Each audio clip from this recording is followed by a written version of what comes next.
નમસ્કાર સજ્જનો, સ્વાગત છે આપનું. તો સજ્જનો, સ્ટોક માર્કેટમાં ઘણી બધી નવી કંપનીઓ આવતી હોય છે. ઘણા પ્રમોટરો એવા હોય છે કે જેઓની આ પેઢીએ ઉદ્યોગમાં જંપ લાવ્યું હોય અને કોઈ એક બિઝનેસમાં હોય, અને ઘણા બધા ઉદ્યોગ ગ્રુપો એવા પણ છે કે જેઓની વીતેલી પેઢીએ એટલે કે જૂની જનરેશને ઉદ્યોગ જગતમાં પોતાનું એક મજબૂત સ્થાન બનાવ્યું હોય. મલ્ટિપલ એટલે કે એકથી વધારે બિઝનેસમાં તેઓની એક મજબૂત પકડ હોય. દેશ વિદેશમાં જેમની ગુડવિલ હોય, એક વિશ્વાસ ઊભો કરેલો હોય, અનેક ગ્રુપના નામથી ઓળખતા હોય.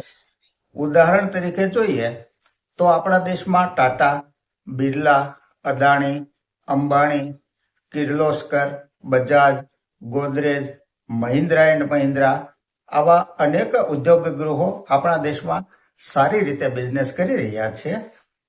અને આવા જાણીતા બે ગ્રુપની કંપનીની આજે અહીંયા ચર્ચા કરવી છે, જેમાંની એક લાર્જ કેપ કંપની છે જે નિફ્ટી 50નો એક પાર્ટ છે, અને એક સ્મોલ કેપ કંપની છે જે સ્મોલ 250 ઇન્ડેક્સનો પાર્ટ છે. બંને કંપની સમજવા જેવી છે. તો પહેલી કંપની છે હિન્ડાલ્કો ઇન્ડસ્ટ્રીઝ લિમિટેડ. આદિત્ય બિરલા ગ્રુપની આ એક શાનદાર કંપની છે અને નિફ્ટી 50નો એક પાર્ટ પણ છે. મિસ્ટર કુમાર બંગલમ બિરલા આ કંપનીના ચેરમેન છે, જેઓની ઓળખ આપવાની કોઈ જરૂર નથી. કંપની ખાસ કરીને એલ્યુમિનિયમ તથા કોપરના બિઝનેસમાં છે, જેની મેટલમાં ગણતરી થાય છે. બિઝનેસને જો સમજીએ તો ડિસેમ્બર 30 ક્વાર્ટરમાં જે સેલ્સ 52,808 કરોડ હતું તે ત્યાંથી વધીને 58,390 કરોડ થયું છે. નેટ પ્રોફિટ 2,331 કરોડથી વધી 3,735 કરોડ થયો છે. કમ્પાઉન્ડિંગ પ્રોફિટ ગ્રોથ છેલ્લા 3 વર્ષનો 40% છે.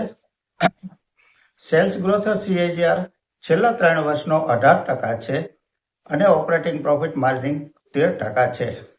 બોરોઇંગ 60,900 કરોડ છે, તો સામે રિઝર્વ કંપની પાસે 1,14,900 કરોડનું છે. માર્કેટ કેપ 1,36,227 કરોડની છે.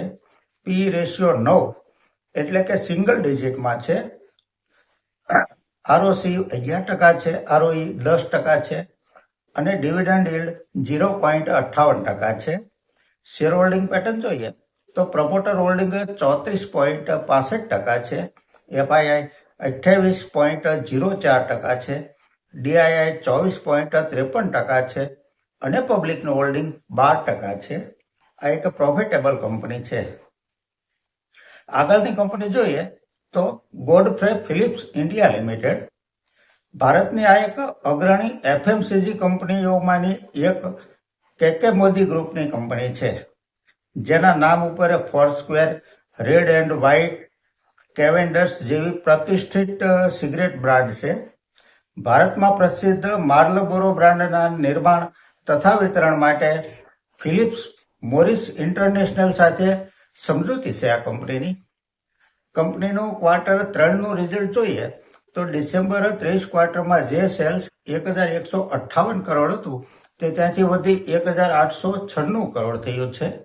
નેટ પ્રોફિટ 212 કરોડથી વધી 316 કરોડ થયો છે. છેલ્લા 3 વર્ષનો કમ્પાઉન્ડિંગ પ્રોફિટ ગ્રોથ 36% છે. સેલ્સ ગ્રોથ CAGR છેલ્લા 3 વર્ષનો 21% છે. ઓપરેટિંગ પ્રોફિટ માર્જિન 19% છે. બોરોવિંગ 248 કરોડ છે, તો સામે રિઝર્વ કંપની પાસે 4,700 કરોડ છે. નાણાકીય સ્થિતિ કંપનીની ઘણી સારી કહી શકાય. માર્કેટ કેપ 31,194 કરોડની છે. પી રેશિયો 30 છે, ROC 22% છે, ROE 19% છે. ડિવિડન્ડ યીલ્ડ 0.93% છે, જે સારી કહી શકાય. શેર હોલ્ડિંગ પેટર્ન જોઈએ તો પ્રમોટર હોલ્ડિંગ 72.58% છે, જે ઘણું સારું કહી શકાય. FII 10% છે, DII 1.5% છે અને પબ્લિકનું હોલ્ડિંગ 15.83% છે. આ એક શાનદાર પ્રોફિટેબલ કંપની છે. શુક્રવારે માર્કેટનું સેન્ટિમેન્ટ આટલું બધું ડહોળાયેલું હોવા છતાં આ સ્ટોકમાં 20%ની અપર સર્કિટ લાગી હતી. તો આપ પણ આ કંપનીનો અભ્યાસ અવશ્ય કરશો તેવી અપેક્ષા સાથે આજની આ ચર્ચા અહીં પૂરી કરીએ છીએ.